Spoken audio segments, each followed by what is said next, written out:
சரிம்மா, நீ சாப்பிட்டு வீட்டுல இரு. நான் போய் பயிருக்கு தண்ணி பாய்ச்சிட்டு வரேன். நானும்.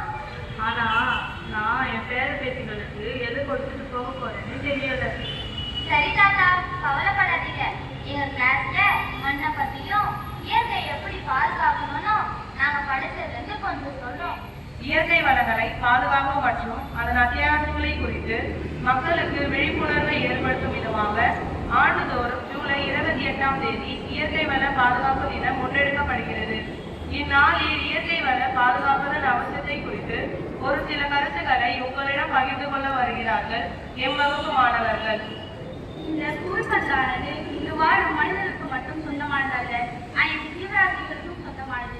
ஆனால் நவீனமயமாதல் என்ற பெயரில் காடுகள், மரங்கள், நீர்நிலைகள், கடல் வளங்கள் போன்ற எல்லாவற்றையும் மனிதர்கள் சூறையாடுகின்றனர். இதன் விளைவாக நிலநடுக்கம், சுனாமி போன்ற பல சீற்றங்கள் ஏற்படுகின்றது. காடுகள் தொடர்ச்சியாக அழிக்கப்படுவதால் புவி வெப்பமயமாகுவது அதிகரித்து வருகிறது. மேலும் மழை விலங்குகள் காடுகளை நோக்கி வெளியே தொடங்குகின்றன. இதனால் மனிதர்களுக்கும் விலங்குகளுக்குமான மோதல் விகிதங்கள் அதிகரித்து வருகிறது. தொடர்ச்சியாக நீர்நிலைகள் மாசுபட்டால் உலகின் 0.5% நீர் மட்டுமே குடிநீருக்கு உகந்தது என ஆய்வு முடிவுகள் தெரிவிக்கின்றன. உயிரினங்கள் உயிர் வாழ அத்தியாவசியமான அனைத்தையும் தந்த இயற்கையை மனிதன் தினமும் தன் சுயநலத்துக்காக சுரண்டினான். இதனால் மனித குலம் பேராபத்தை சந்திக்கும் என ஏராளமான ஆய்வு முடிவுகள் எச்சரித்த வண்ணம் உள்ளது. மனித குலம்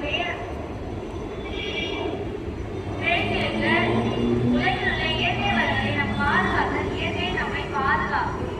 பொறுப்புள்ள குடிமக்களாகிய நம் அனைவரும் நிலையான வாழ்க்கையினை நடைமுறைப்படுத்த வேண்டும் மற்றும் நமது அன்றாட வாழ்க்கையினை நாம் ஷாப்பிங் செய்யும் இடம், சாப்பிடுவது, பயணம் செய்வது மற்றும் பலவற்றில் சிறிய மாற்றங்களை கொண்டு வர வேண்டும். இந்நாளில் மனிதர்களாக பிறந்த நம் அனைவரும் பாதுகாப்பான உலகினை நாம் அடுத்த தலைமுறைக்கு விட்டு செல்வோம் என உறுதியேற்போம். வளமான மண்ணையும் நீர்நிலைகளையும் மாசுபடுத்துவது முதலில் இருப்பது பிளாஸ்டிக் குப்பைகள் ஆகும். நமக்கும் வருங்கால சந்ததிகளுக்கும் ஆபத்தை விளைவிக்கும் இந்த பிளாஸ்டிக் பயன்பாட்டை குறைத்துக் கொள்வோம். வளமான பூமியும் நீரும் மண்ணும் காற்றும் சுகமாய் சுவாசிக்க உறுதியெடுப்போம். நன்றி. மண்ணும் மழை நீரை பற்றியும் எம் வகுப்பு மாணவிகளின் சிறிய நடனத்தை இப்பொழுது காண்போம்.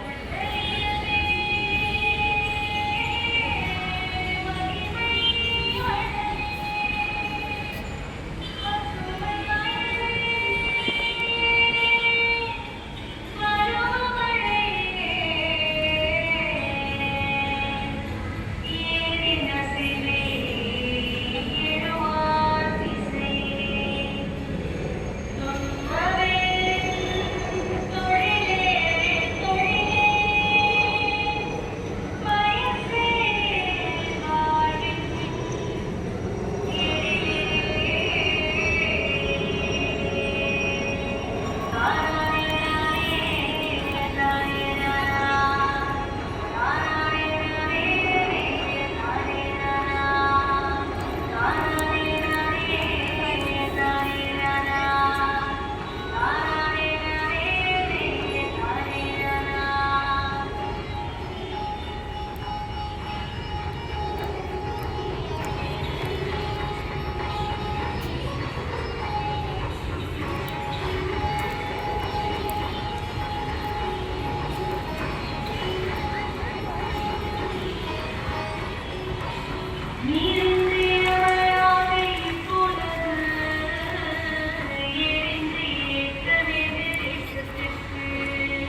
காட்டு சாமி நந்தா சுத்தி வந்தா சேவை கூடுச்சு அது போட்டு வச்ச